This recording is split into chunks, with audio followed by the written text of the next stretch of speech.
नमस्कार प्यारे बच्चों, कैसे हैं आप सभी। उम्मीद करता हूँ सभी स्वस्थ होंगे, ठीक होंगे, पढ़ाई भी सुचारू रूप से चल रही होगी। क्यों? क्योंकि अडा 24/7 क्लास 11th एंड 12th में सभी सब्जेक्ट क्लासेस समय पे उपलब्ध करवा ही रहा है, कोई दिक्कत नहीं हो। रही बात राजेंद्र सर की, तो राजेंद्र सर ने वादा किया अब की बार हिंदी में 100 में से 100 नंबर हमें दिलाएंगे। तो चले कर लें शुरुआत। तो अभिव्यक्ति और माध्यम आपकी एक अलग से पुस्तक भी आपको पता है ना, वहां से 6 चैप्टर भी दिए हुए हैं, उनको भी हम लोगों को पढ़ना है ना। तो कोई दिक्कत नहीं है यार, डरना किस बात का। एमसीक्यू हल करते हैं, निचोड़ निकाल लेते हैं ना जितना भी पढ़ा हम लोगों ने, क्योंकि 40 नंबर के आने वाले हैं भाई। ठीक है, तो कुछ क्वेश्चन मैंने करवा दिया था, कुछ और देख लेते हैं हम लोग आगे से कि इनमें से कौन सा उल्टा पिरामिड शैली का अंग नहीं है। देखो बात को पता है ना, यूनाइटेड पिरामिड शैली जो है उसे 3 भागों में बांटा गया था। ठीक है, आपको याद होना चाहिए आप लोगों को। तो उसमें से पहला भाग था इंट्रो या मुखड़ा, जिसे कहते हैं इंट्रो या मुखड़ा था। दूसरे को हम बॉडी या निकाय कहते हैं, और तीसरा है हमारा समापन है ये। ठीक है, तो इसमें से पूछा गया है कि कौन सा अंग नहीं है। जब 3 अंग होते हैं, तीनों अंगों की हम लोगों ने चर्चा कर ली है, तो कौन सा नहीं है भाई? मध्य भाग नहीं है, तो A option is right answer. Next है, उल्टा पिरामिड शैली में समाचार कितने भागों में बांटा जाता है। यानी उल्टा पिरामिड शैली में समाचार कितने भागों में बांटा जाता है। देखो आपको पता है ना, उल्टा पिरामिड शैली में मुख्य जो सूचना होती है, मुख्य इन्फॉर्मेशन जो होती है, मुख्य इन्फॉर्मेशन जो होती है वो सबसे ऊपर होती है, वो सबसे ऊपर होती है, आपको पता है। ठीक है, और उसके बाद फिर कम मुख्य सूचना, फिर कम मुख्य सूचना, ऐसे 3 भाग होते हैं।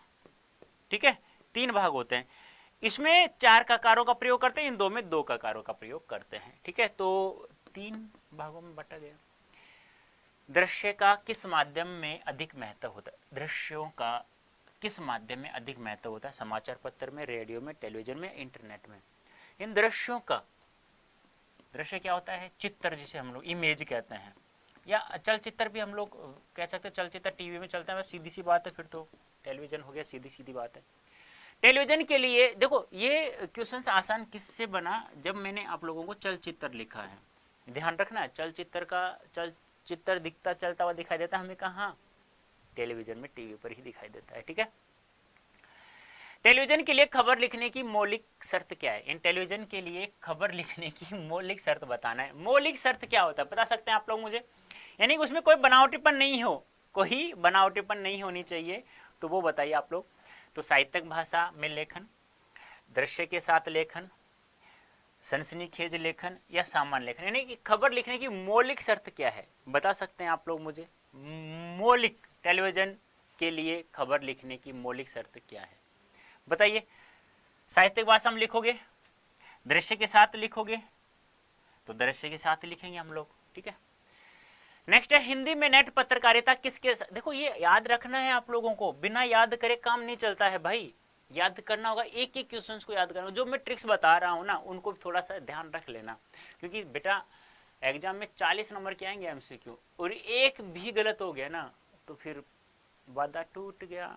और वादा टूट गया तो बता, साथ कोई नहीं देता है। वादा वादा वादा, याद रखना इसको। ठीक है, तो नेक्स्ट है, हिंदी में नेट पत्रकारिता किसके साथ आरंभ हुई? यानी हिंदी में नेट पत्रकारिता प्रारंभ हुई, तो हिंदी में किसके साथ पत्रकारिता प्रारंभ? वेब दुनिया के साथ, दैनिक जागरण के साथ, दैनिक भास्कर के साथ, और राजस्थान पत्रिका के साथ। तो आप लोग इन्हीं को जानते होंगे, है? ये होगा आंसर, वेब दुनिया के साथ हिंदी पत्रकारिता, हिंदी में नेट पत्रकारिता का आरंभ हुआ था। ठीक है, ये आपको ध्यान में रखना। क्रिकेट मैच का प्रसारण किस प्रकार का है? क्रिकेट मैच का प्रसारण किस प्रकार का है? किस प्रकार का है अभी? फोन इन, एंकर पैकेज, सीधा प्रसारण, एंकर वाइट, बता सकते हैं? सीधा प्रसारण किस में आता है?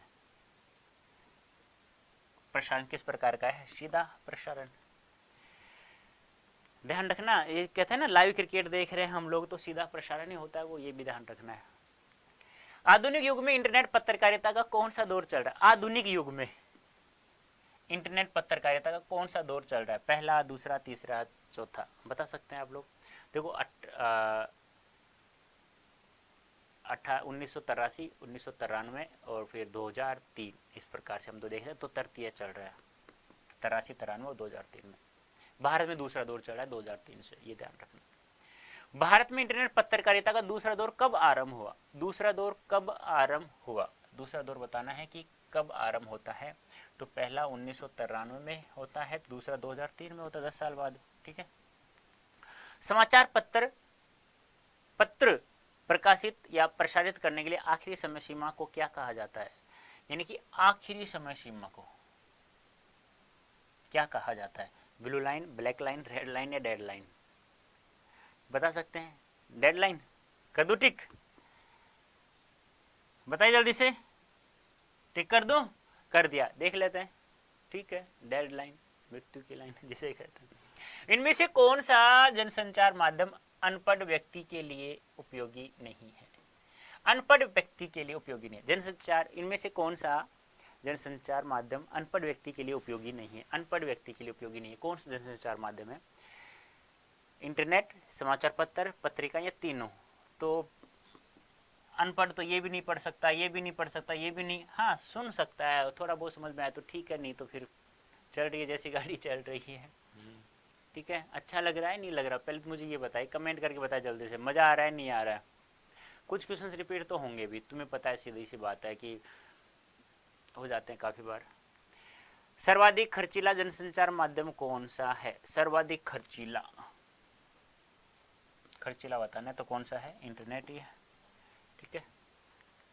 श्रव्य जनसंचार माध्यम कौन सा है? श्रव्य श्रव्य श्रव्य श्रव्य श्रव्य क्या होता है पता है आप लोगों को? जिससे केवल सुना जाता है। ये मत कर देना कभी, ये कर दो सुना, ये नहीं कर देना, सुना जाता है, ये ध्यान रखना। तो कौन सा है? रेडियो है। समाचार ये दृश्य है, इंटरनेट श्रव्य दृश्य है, श्रव्य दृश्य है, और ये भी श्रव्य दृश्य है। ठीक है। नेक्स्ट, मुद्रण का आरंभ किस देश में हुआ? मुद्रण का आरंभ बताने किस देश में हुआ? भारत, जापान, चीन या इंग्लैंड? पहला छापाखाना याद है आपको? गुटेनबर्ग द्वारा चीन में, याद हो करना चाहिए। मुद्रण का आरंभ स्टार्ट हुआ था। वर्तमान छापेखाने का आविष्कार किसने किया? जर्मनी के, याद है ना? पूछा बहुत, इसमें 3-4 क्वेश्चन रिपीट हो चुके हैं, ध्यान रखना।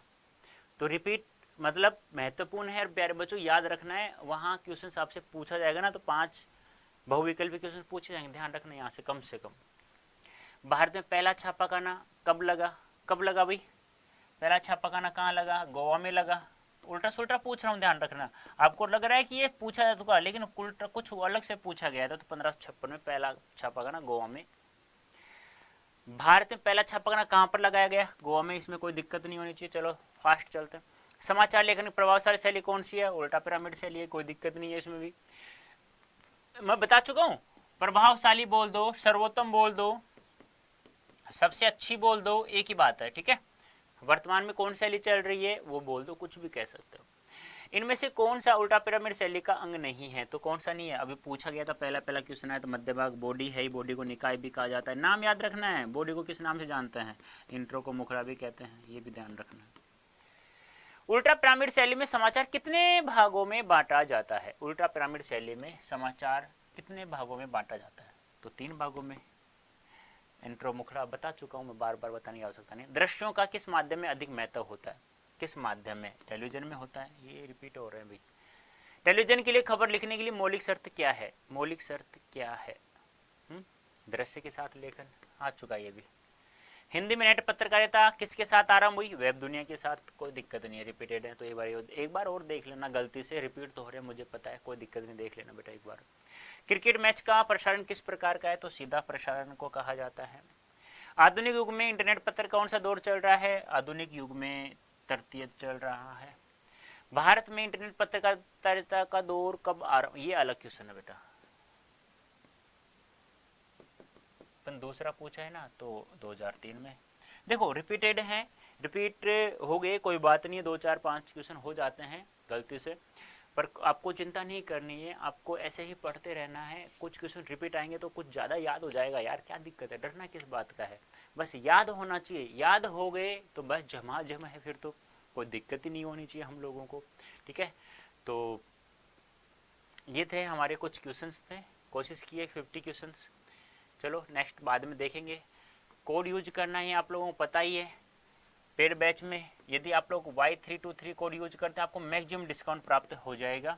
ठीक है, तो आ जाइए, जुड़ जाइए। PYQ चाहिए, PDF चाहिए, MCQ चाहिए, पाठ की समरी चाहिए, सार चाहिए, कुछ भी चाहिए, मूल पाठ चाहिए, सब हमारे अड्डा 24/7 ऐप पर मिलेगा, वो भी फ्री ऑफ कॉस्ट। तो डाउनलोड करें ना यार, अब भी करें जल्दी से।